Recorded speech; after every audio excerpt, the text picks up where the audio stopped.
നിങ്ങളിൽ പലരും വെബ് 3.0 എന്ന് കേട്ടിട്ടുണ്ടാവില്ല. അങ്ങനെയുള്ളവർക്കായിട്ട് ഒരു ഇൻട്രൊഡക്ഷനാണ് ഈ വീഡിയോയിലൂടെ നിങ്ങൾക്ക് തരാനായിട്ട് പോകുന്നത്. വെബ് 3.0 എന്ന് പറഞ്ഞിട്ടുള്ള ക്രിപ്റ്റോ കറൻസിയിലും ബ്ലോക്ക് ചെയിൻ ടെക്നോളജിയിലും അടിസ്ഥാനമാക്കിയിട്ട് പ്രവർത്തിക്കാൻ പോകുന്ന ഒരു പുതിയ ഇൻ്റർനെറ്റ്, ആ ഒരു ഇൻ്റർനെറ്റിൻ്റെ വികാസമാണ് ഇപ്പോൾ നടന്നുകൊണ്ടിരിക്കുന്നത്. ആ വികാസത്തിൽ നമുക്ക് എങ്ങനെ സാമ്പത്തികമായിട്ട് നേട്ടമുണ്ടാക്കാം എന്നുള്ളതാണ് ഈ വീഡിയോയിലൂടെ നിങ്ങൾക്ക് പറഞ്ഞു തരാനായിട്ട് പോകുന്നത്. ഞാൻ സുബീഷാണ്. റുപ്പിമംഗ് എന്ന് പറഞ്ഞ യൂട്യൂബ് ചാനലിലൂടെയും ആസ്ക് റുപ്പിമംഗ് എന്ന വാട്സപ്പ് സർവീസിലൂടെയും പേഴ്സണൽ ഫിനാൻസുമായി ബന്ധപ്പെട്ട കാര്യങ്ങൾ പറഞ്ഞു തരുന്നത് ഞാനാണ്. ക്രിപ്റ്റോ കറൻസികളിലും ബ്ലോക്ക് ചെയിൻ ടെക്നോളജിയിലും അടിസ്ഥാനമാക്കിയിട്ട് നമ്മളുടെ ഇപ്പോഴുള്ള ഇൻ്റർനെറ്റിനെ മാറ്റി എഴുതാനായിട്ട്, ഇപ്പോഴുള്ള ഇൻ്റർനെറ്റ് രീതികളെ മാറ്റി എഴുതാനായിട്ട് പുതിയൊരു രീതി മുന്നോട്ട് വന്നുകൊണ്ടിരിക്കുകയാണ്. അതിൻ്റെ പേരാണ് വെബ് 3.0 എന്ന് പറഞ്ഞിട്ടുണ്ടെങ്കിൽ. ബ്ലോക്ക് ചെയിൻ ടെക്നോളജിയിൽ അധിഷ്ഠിതമായിട്ടുള്ള ഒരു സെറ്റ് ഓഫ് ആപ്ലിക്കേഷൻസും അതുമായിട്ട് ബന്ധപ്പെട്ടുള്ള സർവീസുകളും വരുന്ന കാലങ്ങളിൽ കൂടുതൽ വ്യാപകമായിട്ട് ഉപയോഗിക്കാനായിട്ട് പോവുകയാണ്. അങ്ങനെയുള്ള ഉപയോഗിക്കുന്ന സമയത്ത് നമുക്ക് ആവശ്യം വരുന്ന കാര്യമാണ് വെബ് 3.0 ടോക്കണുകൾ അല്ലെങ്കിൽ വെബ് 3.0 കോയിനുകൾ എന്ന് പറഞ്ഞിട്ടുണ്ടെങ്കിൽ. അപ്പോൾ ഇപ്പോഴേ നമ്മൾ വെബ് 3.0യുടെ അധിഷ്ഠിതമായിട്ടുള്ള കോയിനുകളും കറൻസികളും നമ്മളുടെ കയ്യിൽ സൂക്ഷിച്ചു കഴിഞ്ഞിട്ടുണ്ടെങ്കിൽ ഇതിൻ്റെ വികാസത്തോടു കൂടി നമ്മളുടെ സമ്പത്ത് വർദ്ധിപ്പിക്കാനുള്ള വളരെ നല്ലൊരു മെത്തേഡായിട്ട് ഇതിനെ ഉപയോഗിക്കാൻ പറ്റുമെന്നാണ് എനിക്ക് തോന്നുന്നത്. അതുകൊണ്ട് തന്നെ ചെറിയ രീതിയിലുള്ളൊരു ഇൻവെസ്റ്റ്മെൻറ്റ് ചെയ്യുന്നത് എങ്ങനെയാണ് എന്നുള്ളത് ഈ വീഡിയോയുടെ ഡെമോൺസ്ട്രേഷനിലൂടെ നിങ്ങൾക്ക് കാണിച്ചു തരാനായിട്ട് ശ്രമിക്കാം. വെബ് 3.0 എന്താണെന്ന് നിങ്ങൾ മനസ്സിലാക്കുന്നതിന് മുൻപായിട്ട് നിങ്ങൾ അറിയേണ്ട ഒരു കാര്യം എന്താണെന്ന് വെച്ചാൽ വെബ് 1.0യും വെബ് 2.0യും എന്താണെന്ന് അറിയണം അല്ലേ? 1ഉം 2ഉം കഴിഞ്ഞിട്ടില്ലേ 3 വരുള്ളൂ. അപ്പോൾ വെബ് 1.0 എന്ന് പറഞ്ഞിട്ടുണ്ടെങ്കിൽ ഏകദേശം ഒരു 2000 കാലഘട്ടം വരെയും നമ്മളുടെ നാട്ടിൽ അല്ലെങ്കിൽ നമ്മൾക്ക് ഉണ്ടായിരുന്ന ഇൻ്റർനെറ്റിനെ പറയുന്ന പേരാണ് വെബ് 1.0 എന്ന് പറഞ്ഞിട്ടുണ്ടെങ്കിൽ. ആ സമയത്ത് എന്താണ് ഉണ്ടായിരുന്നത്? കുറേ സെൻട്രലൈസ്ഡ് ആയിട്ടുള്ള ആളുകൾ എന്തെങ്കിലും ഡോക്യുമെൻറ്റുകളോ എന്തെങ്കിലും സൈറ്റുകളോ ഉണ്ടാക്കി അയക്കും. അത് നമ്മൾക്ക് കാണാൻ മാത്രം സാധിക്കും. നമ്മൾക്ക് അങ്ങോട്ട് എന്തെങ്കിലും പറയാനോ അങ്ങോട്ട് എന്തെങ്കിലും ഡേറ്റ കൊടുക്കാനോ ഉള്ള ഓപ്ഷനുകൾ വളരെ ലിമിറ്റഡോ ഇല്ല എന്ന് തന്നെ പറയുകയും ചെയ്യാം. അപ്പോൾ കുറേ സ്റ്റാറ്റിക് ആയിട്ടുള്ള കണ്ടന്റ് മാത്രം ഉണ്ടായിരുന്നതായിരുന്നു വെബ് 1.0. ഈ ഒരു 2000 ആ വർഷത്തിനൊക്കെ ശേഷം ഇതേവരെയുമുള്ള ഈ സമയത്തിനെയാണ് വെബ് 2.0 എന്ന് പറയുന്നത്. ആ സമയത്താണ് നമ്മൾ സോഷ്യൽ മീഡിയ പ്ലാറ്റ്ഫോമുകൾ, അതുപോലെ ഓൺലൈൻ ബാങ്കിങ് ഫെസിലിറ്റികൾ, അല്ലെങ്കിൽ ഓൺലൈനായിട്ടുള്ള ഷോപ്പിംഗ് ഫെസിലിറ്റികൾ, ഇതെല്ലാം വന്നത്. അവിടെ നമുക്ക് നമ്മളുടേതായിട്ടുള്ള കാര്യങ്ങൾ പറയാനും നമ്മളുടേതായിട്ടുള്ള കാര്യങ്ങൾ സബ്മിറ്റ് ചെയ്യാനും നമ്മളുടേതായിട്ടുള്ള ആവശ്യങ്ങൾക്കനുസരിച്ചുള്ള സർവീസുകൾ നേടിയെടുക്കാനും സാധിക്കുന്നുണ്ട്. അതാണ് ഇപ്പോൾ നടന്നുകൊണ്ടിരിക്കുന്ന കാര്യം. അതിനെയാണ് വെബ് 2.0 എന്ന് പറയുന്നത്. പക്ഷേ ഈ വെബ് 2.0ക്ക് കുറേ പ്രശ്നങ്ങൾ നമ്മൾ ഇപ്പോൾ തന്നെ നിങ്ങൾക്ക് ഉണ്ടാവും എന്നുള്ളത് എനിക്ക് ഉറപ്പാണ്. കാരണം എന്താണെന്ന് വെച്ചാൽ ഇപ്പോൾ ഒരു ഉദാഹരണം പറയുകയാണെങ്കിൽ നിങ്ങൾ ഗൂഗിളിൽ പോയിട്ട് കൊച്ചി ടു കാശ്മീർ ഫ്ലൈറ്റ് എന്ന് ജസ്റ്റ് ഒന്ന് സെർച്ച് ചെയ്ത് നോക്കൂ. അങ്ങനെ സെർച്ച് ചെയ്ത് കഴിഞ്ഞിട്ടുണ്ടെങ്കിൽ നിങ്ങൾക്ക് ഫ്ലൈറ്റുകളുടെ കുറേ ഡീറ്റെയിൽസും ഫ്ലൈറ്റ് ബുക്ക് ചെയ്യാനുള്ള സൈറ്റുകളുടെ ഡീറ്റെയിൽസ് ഒക്കെ കിട്ടും. അതിനുശേഷം നിങ്ങൾ മറ്റെന്തെങ്കിലും ആപ്ലിക്കേഷൻ, ഇപ്പോൾ ഫേസ്ബുക്കോ യൂട്യൂബോ അല്ലെങ്കിൽ മറ്റെന്തെങ്കിലും ആപ്ലിക്കേഷനോ എടുത്തു കഴിഞ്ഞാൽ നിങ്ങൾ നാച്ചുറലി കാണുക എന്താണെന്നറിയാമോ? കാശ്മീരിലുള്ള അട്രാക്ഷൻസ്, കാശ്മീരിലുള്ള ഹോട്ടലുകൾ, അല്ലെങ്കിൽ കാശ്മീരിലേക്കുള്ള ഫ്ലൈറ്റുകൾ, കാശ്മീരിലേക്ക് ഫ്ലൈറ്റ് ബുക്ക് ചെയ്യാനുള്ള എളുപ്പമാർഗ്ഗങ്ങൾ, അങ്ങനെയുള്ള കാര്യങ്ങളെ പറ്റിയിട്ടുള്ള കണ്ടന്റ് ആയിരിക്കും നിങ്ങൾക്ക് കൂടുതൽ വരും. നിങ്ങൾ ശ്രദ്ധിച്ചിട്ടുണ്ടാവും അല്ലേ? ശ്രദ്ധിച്ചിട്ടില്ലെങ്കിൽ നിങ്ങൾക്ക് ഇതൊന്ന് ട്രൈ ചെയ്ത് നോക്കാവുന്നതാണ്. അപ്പോൾ അതിൻ്റെ അർത്ഥം എന്താണെന്ന് വെച്ചാൽ നമ്മൾ കൊടുക്കുന്ന ഡേറ്റ വളരെ വില മതിക്കാത്തൊരു ഡേറ്റയാണ് എന്നുള്ളത് ഈ ഇൻ്റർനെറ്റിൽ ഇരിക്കുന്ന ആളുകൾ അല്ലെങ്കിൽ വലിയ കമ്പനികൾ മനസ്സിലാക്കുന്നുണ്ട്. ആ ഡേറ്റ ഉപയോഗിച്ച് നിങ്ങളുടെ ആവശ്യങ്ങൾക്ക് അനുസരിച്ചുള്ള കാര്യങ്ങൾ അവർ തരികയാണ്. പക്ഷേ അതിൻ്റെ ഒരു ബെനിഫിറ്റ് എടുക്കുന്നത് ആരാണ്? ആ കുത്തക കമ്പനികളാണ്.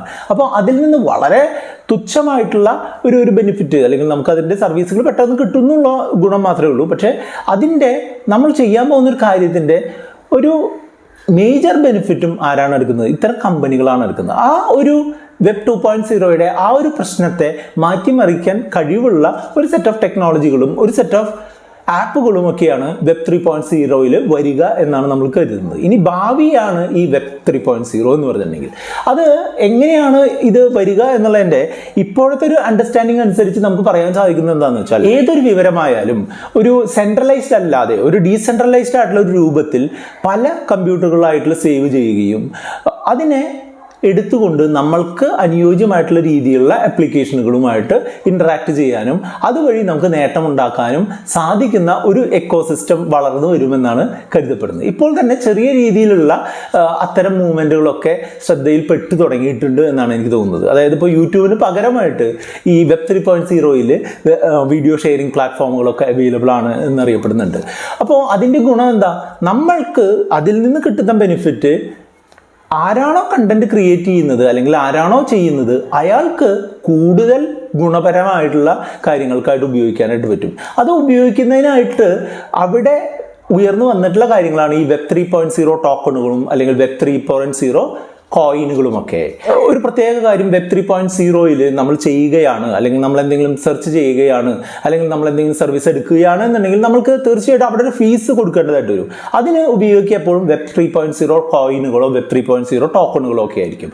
അവിടെയാണ് ഈ വെബ് 3.0 ടോക്കണുകളുടെ പ്രാധാന്യം. അപ്പം ഞാൻ പറഞ്ഞു തന്നത്, നമുക്ക് വെബ് 3.0 ഒരു സർവീസോ ആപ്പോ നമുക്ക് യൂസ് ചെയ്യണമെന്നുണ്ടെങ്കിൽ നമ്മൾ ടോക്കണുകൾ കൊടുക്കേണ്ടി വരും. അതേസമയം തന്നെ നമ്മൾ ആ ഒരു സർവീസിനോ ആപ്പിനോ ഗുണപരമായിട്ടുള്ള എന്തെങ്കിലും കാര്യം ചെയ്താൽ നമ്മൾക്ക് അതിൻ്റെ റിവാർഡായിട്ടും കോയിനുകൾ കിട്ടും. അപ്പോൾ ഈ കോയിനുകൾ സൂക്ഷിക്കാനും കോയിനുകൾ കണ്ടുപിടിക്കാനും കോയിനുകളിൽ ഇൻവെസ്റ്റ് ചെയ്യാനും ഒക്കെയുള്ള ഒരു മെക്കാനിസം ആവശ്യമുണ്ട് അല്ലേ?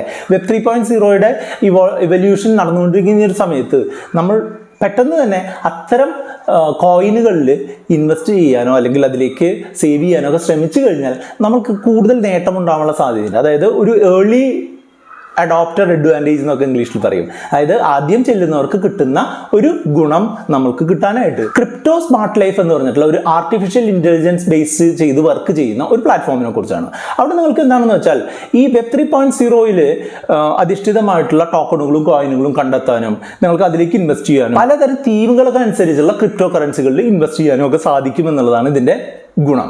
ക്രിപ്റ്റോ സ്മാർട്ട് ലൈഫ് പ്രൊവൈഡ് ചെയ്യുന്നത് എന്താണെന്ന് വെച്ചാൽ ഒരു ആർട്ടിഫിഷ്യൽ ഇൻ്റലിജൻസ് ബേസ് ചെയ്തിട്ടുള്ള തീമാറ്റിക് ആയിട്ടുള്ള ഒരു ഇൻവെസ്റ്റ്മെന്റ് പ്ലാറ്റ്ഫോമാണ് അവർ പ്രൊവൈഡ് ചെയ്യുന്നത്. അപ്പം നമ്മൾ ഈ വീഡിയോയുടെ ഡിസ്ക്രിപ്ഷനിലുള്ള ലിങ്ക് ഉപയോഗിച്ച് ക്രിപ്റ്റോ സ്മാർട്ട് ലൈഫിൽ സൈനപ്പ് ചെയ്ത് ലോഗിൻ ചെയ്ത് കഴിഞ്ഞിട്ടുണ്ടെങ്കിൽ നിങ്ങൾക്ക് ആ തീമുകൾ കണ്ടുപിടിക്കാനായിട്ട് സാധിക്കും.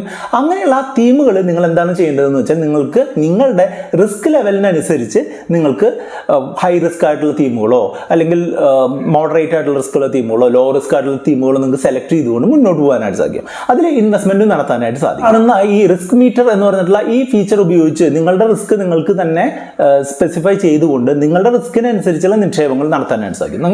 നമ്മൾ എപ്പോഴും പറയാറുള്ളത് പോലെ ക്രിപ്റ്റോ അധിഷ്ഠിതമായിട്ടുള്ള നിക്ഷേപങ്ങൾ എന്ന് പറഞ്ഞിട്ടുണ്ടെങ്കിൽ വളരെ റിസ്ക് ആയിട്ടുള്ള ഇൻവെസ്റ്റ്മെന്റ് കാറ്റഗറിയിൽ പെടുന്ന ഒരു കാര്യമാണ്. അതുകൊണ്ട് തന്നെ നിങ്ങൾ ഏറ്റവും സേഫ് ആയിട്ട് മാത്രം ഇൻവെസ്റ്റ് ചെയ്യാൻ ശ്രദ്ധിക്കുക. അതിൽ തന്നെ നിങ്ങളുടെ റിസ്കിനനുസരിച്ചുള്ള ഇൻവെസ്റ്റ്മെന്റുകളോ ട്രേഡുകളോ നടത്താൻ മാത്രമായിട്ട് ശ്രദ്ധിക്കുക. ഇവരുടെ വെബ് പ്ലാറ്റ്ഫോം ഉപയോഗിച്ചോ അല്ലെങ്കിൽ ഇവരുടെ പുതിയതായിട്ട് ലോഞ്ച് ചെയ്തിട്ടുള്ള മൊബൈൽ ആപ്ലിക്കേഷൻ്റെ പ്ലാറ്റ്ഫോം ഉപയോഗിച്ച് നിങ്ങൾക്ക് ഈ കാര്യങ്ങളെല്ലാം തന്നെ ചെയ്യാൻ പറ്റും എന്നുള്ളത് വളരെ പ്രധാനപ്പെട്ട ഒരു കാര്യമാണ്. നിങ്ങൾക്ക് ആവശ്യമുള്ള ടോക്കണുകളും ബാസ്ക്കറ്റുകളും കണ്ടുപിടിക്കാൻ പറ്റുന്നതിന് പുറമെ നിങ്ങൾക്ക് അതിൽ ഓരോ ടോക്കണും എന്തുമാത്രം റിട്ടേൺ തന്നിട്ടുണ്ട്, എന്തുമാത്രം വോളാറ്റൈൽ ആയിട്ടുണ്ട്, ഓരോ ഇയറിലും എന്തുമാത്രം വ്യത്യാസപ്പെട്ടിട്ടുണ്ട്, അങ്ങനെയുള്ള കാര്യങ്ങളെല്ലാം നിങ്ങൾക്ക് കൃത്യമായിട്ട് കണ്ടുപിടിക്കാൻ പറ്റുന്നത് കൊണ്ട് തന്നെ നിങ്ങൾക്ക് നിങ്ങളുടെ റിസ്കിനനുസരിച്ചുള്ള ഒരു നിക്ഷേപം നടത്താനായിട്ടുള്ള കറക്റ്റായിട്ടുള്ള ഒരു ഡിസിഷൻ മേക്കിംഗ് പോസിബിൾ ആണ് എന്നുള്ളതാണ് എനിക്ക് ഇതിൽ നിന്ന് മനസ്സിലായിട്ടുള്ളത്. മറ്റൊരു നല്ല ഓപ്ഷൻ ഞാൻ കണ്ടത് എന്താണെന്ന് വെച്ചാൽ ഇതിൽ നമ്മളുടെ ഈ ക്രിപ്റ്റോ ഇൻവെസ്റ്റ്മെന്റും നമ്മളുടെ കൺവെൻഷണൽ ആയിട്ടുള്ള ഇൻവെസ്റ്റ്മെന്റുകളും തമ്മിലുള്ള ആ ഒരു റിട്ടേണിലുള്ള ഡിഫറൻസ് മാത്രമായിട്ട് നിങ്ങൾ ഒരിക്കലും അതിലേക്ക് മാത്രമായിട്ട് നിക്ഷേപിക്കരുത് എന്നുള്ളത് ഞാൻ പറയാതെ തന്നെ നിങ്ങൾക്കറിയാലോ. നിങ്ങളുടെ ഒരു റിസ്കിനനുസരിച്ച് ചെറിയൊരു രീതിയിലുള്ള ഒരു അലോക്കേഷൻ നടത്തുന്നത് തെറ്റില്ല എന്നാണ് എനിക്ക് തോന്നുന്നത്. നമ്മൾ ക്രിപ്റ്റോ കറൻസിയിൽ ഇൻവെസ്റ്റ് ചെയ്യാൻ തിരഞ്ഞെടുക്കുന്ന പ്ലാറ്റ്ഫോം നമ്മളെപ്പോഴും സൂക്ഷിച്ച് കൈകാര്യം ചെയ്യേണ്ട ഒരു കാര്യമാണ്. ആ ഒരു കാര്യത്തിൽ ക്രിപ്റ്റോ സ്മാർട്ട് ലൈഫ് വിശ്വസിക്കാമെന്നാണ് ഞാൻ കരുതുന്നത്. അവർ block chain and crypto asset council of ഇന്ത്യയിലെ മെമ്പറായിട്ടുള്ള ഒരു ഓർഗനൈസേഷനാണ്. അതുമാത്രമല്ല ഇവരുടെ ക്രിപ്റ്റോ അസറ്റുകൾ ലോകത്തെ തന്നെ ഏറ്റവും വലിയ കസ്റ്റോഡിയൻ ആയിട്ടുള്ള ഫയർ ബ്ലോക്സ് പ്ലാറ്റ്ഫോമിൽ സേഫ് ആയിരിക്കും എന്നുള്ളതും ഇതിൽ എടുത്തു പറയേണ്ട മറ്റൊരു കാര്യമാണ്. അതുപോലെ തന്നെ ഇവർ പുതിയതായിട്ട് സിസ്റ്റമാറ്റിക്കലി ഇൻവെസ്റ്റ് ചെയ്യാനുള്ള SIP മെത്തേഡുകൾ ക്രിപ്റ്റോ കറൻസികളിൽ കൊണ്ടുവരാനുള്ള ഒരു മാർഗം അവർ ആവിഷ്കരിക്കുന്നുണ്ട്. അതുപോലെ ഇവർ ഓട്ടോമാറ്റിക് ബാലൻസിങ് നമ്മളുടെ ഒരു റിസ്ക് പ്രൊഫൈലിനനുസരിച്ച് ഓട്ടോമാറ്റിക്കലി നമ്മളുടെ ക്രിപ്റ്റോ കറൻസി ബാസ്ക്കറ്റ് മാനേജ് ചെയ്യുന്നതിനായിട്ടുള്ള ഒരു ഫീച്ചറും കൂടെ വൈകാതെ എത്താനുള്ള സാധ്യതയുണ്ട്. അപ്പോൾ നിങ്ങൾ ചെയ്യേണ്ടത് എന്താണെന്ന് വെച്ചാൽ ഈ വീഡിയോയുടെ ഡിസ്ക്രിപ്ഷനിലുള്ള ലിങ്ക് ഉപയോഗിച്ച് ക്രിപ്റ്റോ സ്മാർട്ട് ലൈഫ് ആക്സസ് ചെയ്യുക. അതിനുശേഷം അതിൻ്റെ സൈനപ്പ് പ്രൊസീജിയർ കംപ്ലീറ്റ് ചെയ്യുക. നിങ്ങളുടെ ബേസിക് ആയിട്ടുള്ള ഡീറ്റെയിൽസ് കൊടുത്തുകൊണ്ട് നിങ്ങൾ സൈനപ്പ് ചെയ്യുക. ചെയ്യുക. അതിനുശേഷം നിങ്ങളുടെ ഐഡന്റിറ്റി പ്രൂവ് ചെയ്യുന്നുള്ള KYC ഡോക്യുമെന്റുകൾ നിങ്ങൾ സബ്മിറ്റ് ചെയ്യുക. അങ്ങനെ ആ KYC ഇൻസ്റ്റന്റ് ആയിട്ട് തന്നെ പെട്ടെന്ന് തന്നെ നിങ്ങൾക്ക് കംപ്ലീറ്റ് ചെയ്യാനായിട്ട് സാധിക്കും. അങ്ങനെ നിങ്ങൾ പുതിയതായിട്ട് സൈൻ അപ്പ് ചെയ്ത് നിങ്ങൾ KYC കംപ്ലീറ്റ് ചെയ്ത് കഴിഞ്ഞാൽ അടുത്തായിട്ട് ചെയ്യേണ്ടത് നിങ്ങൾ അതിലേക്കുള്ള ഫണ്ട് ആഡ് ചെയ്യുക എന്നുള്ളതാണ്. ഇപ്പോഴത്തെ ഇതനുസരിച്ച് മൊബിക്വിക്ക് പോലുള്ള പ്ലാറ്റ്ഫോമുകളും മറ്റുള്ള UPI ആപ്ലിക്കേഷനുകളും അതുപോലെ ഇന്റർനെറ്റ് ബാങ്കിങ്ങും ഒക്കെ ഉപയോഗിച്ച് നിങ്ങൾക്ക് ഫണ്ട് അതിലേക്ക് ട്രാൻസ്ഫർ ചെയ്ത് കൊടുക്കാനായിട്ട് സാധിക്കും. അതിനുശേഷം നിങ്ങൾ ചെയ്യേണ്ടത് എന്താണെന്ന് വെച്ചാൽ ഞാൻ നേരത്തെ പറഞ്ഞതുപോലെ നിങ്ങളുടെ റിസ്കിനനുസരിച്ചുള്ള ബാസ്ക്കറ്റ് നിങ്ങൾ ചൂസ് ചെയ്യുക, അതിലേക്ക് ഇൻവെസ്റ്റ് ചെയ്യുക. ഇപ്പോഴത്തെ ഈ വീഡിയോ ഷൂട്ട് ചെയ്യുന്ന സമയത്ത് ഒരു ഓഫർ നടക്കുന്നുണ്ട്. ആദ്യത്തെ ഇൻവെസ്റ്റ്മെന്റ് നടക്കുമ്പോൾ നിങ്ങൾക്ക് 250 രൂപ ക്യാഷ് ബാക്ക് കിട്ടുന്നതിനുള്ള ഒരു ഓഫർ ഈ വീഡിയോ ഷൂട്ട് ചെയ്യുന്ന സമയത്ത് നടക്കുന്നുണ്ട്. അങ്ങനെ ഒരു ഫുൾ ഫ്ലഡ്ജ് ആയിട്ടുള്ള ഒരു അനലിറ്റിക്സും അതുപോലെ ഇവരുടെ സൂപ്പർ ആയിട്ടുള്ള ഒരു റിപ്പോർട്ടിംഗ് സർവീസസും അതുപോലെ 24/7 സപ്പോർട്ടും ഒക്കെയുള്ള ഈ ഒരു ക്രിപ്റ്റോ സ്മാർട്ട് ലൈഫ് പ്ലാറ്റ്ഫോം ഒരു തുടക്കക്കാരായിട്ടുള്ള ഒരു ഇൻവെസ്റ്റർമാർക്ക് ചെറിയ രീതിയിൽ ക്രിപ്റ്റോ കറൻസികളിലും വെബ് 3.0 ടോക്കണുകളിലൊക്കെ ഇൻവെസ്റ്റ് ചെയ്യാനും അതിനെ കണ്ടുപിടിക്കാനും ഒക്കെയുള്ള നല്ലൊരു ഓപ്ഷൻ ആയിട്ടാണ് എനിക്ക് തോന്നുന്നത്. അപ്പോൾ ഞാൻ മുൻപ് പറഞ്ഞ പോലെ വീഡിയോ ഡിസ്ക്രിപ്ഷനിലെ ലിങ്ക് ഉപയോഗിച്ച് ഈ ക്രിപ്റ്റോ സ്മാർട്ട് ലൈഫ് ആക്സസ് ചെയ്യാനും നിങ്ങൾക്ക് നിങ്ങളുടെ അക്കൗണ്ട് സ്റ്റാർട്ട് ചെയ്യാനും നിങ്ങൾക്ക് ശ്രമിക്കാവുന്നതാണ്. ഇതിനെപ്പറ്റി കൂടുതൽ എന്തെങ്കിലും അറിയാണ്ടെങ്കിൽ നമ്മുടെ വാട്സ്ആപ്പ് നമ്പർ ആയിട്ടുള്ള ആസ്ക് റുപ്പിമങ് സർവീസിലേക്ക് 8848030018 എന്നൊരു നമ്പറിലേക്ക് നിങ്ങൾക്ക് കോൺടാക്ട് ചെയ്യാം. കൂടുതൽ എന്തെങ്കിലും അറിയാനുണ്ടെന്നുണ്ടെങ്കിൽ കമൻറ്റ് ചെയ്യൂ. കൂട്ടുകാരുമായിട്ട് ഷെയർ ചെയ്താൽ അവർക്കും കൂടെ ഉപകാരവും. വീഡിയോസ് ലൈക്ക് ചെയ്യാനും കമൻറ്റ് ചെയ്യാനും മറക്കരുത്.